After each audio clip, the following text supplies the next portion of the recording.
Hello everyone, this is Maria from Cebu. Welcome back to my channel.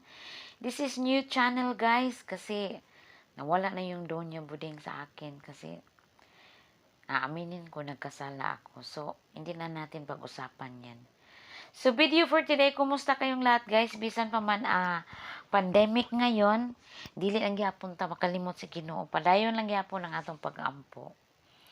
So, God bless everyone. Today's video is invite God into your difficulties.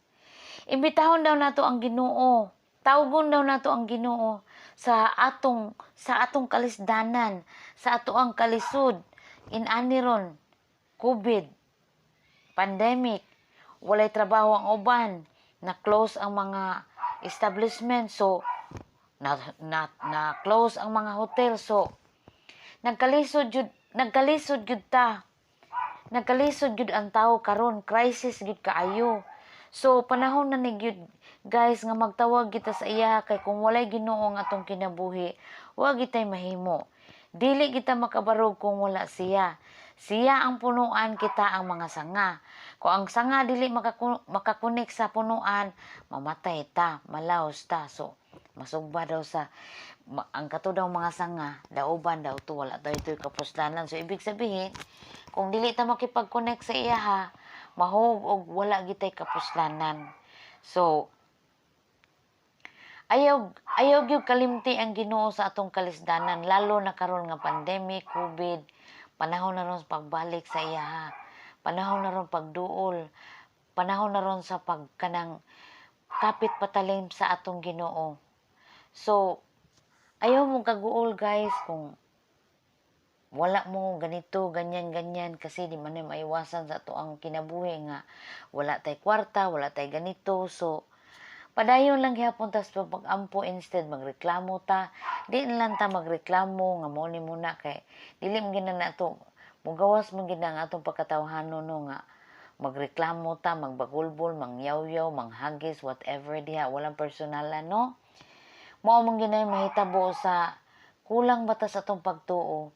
Ingon ana sad ko sa una guys, niagi sa kog ingon ana nga saputon ko og wala koy cash, saputon ko og walay kwarta, saputon ko og walay ganito ganyan nya. Nay umaabot nga bayranan unya tapos way ibayad, wa pa ta kay baw asa ta mo kuha. Pero ang ang realidad gyud diha, mosampit gyud ta Ginoo. Hinuon, by the way, dili ang Ginoo nga literal nga motunol na to.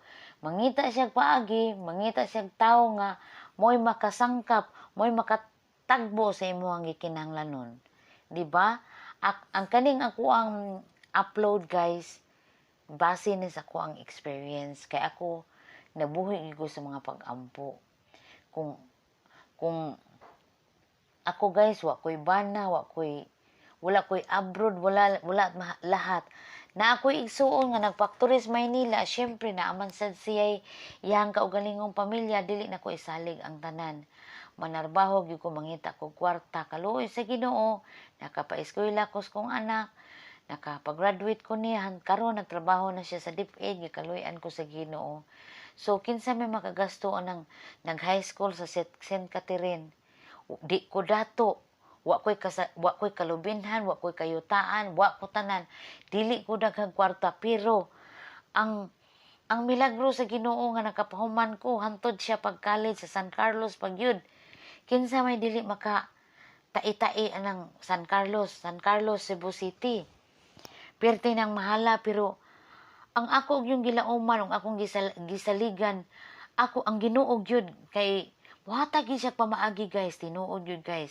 Naagyoy tao guys nga motawag nimo, na itaw makit-an nimo, na itaw mo tagbuan nimo nga makasanggap, makatagbo sa imong gikinahanglanon. So maayo kayong Ginoo guys, naghuwatan na siya duulon. Ang Ginoo pag atong tawgon walay bayad. Pag ang tao atong tawgon mopalit pa taglood o na pa makontak, pero ang Ginoo free. Wag siya bayad guys.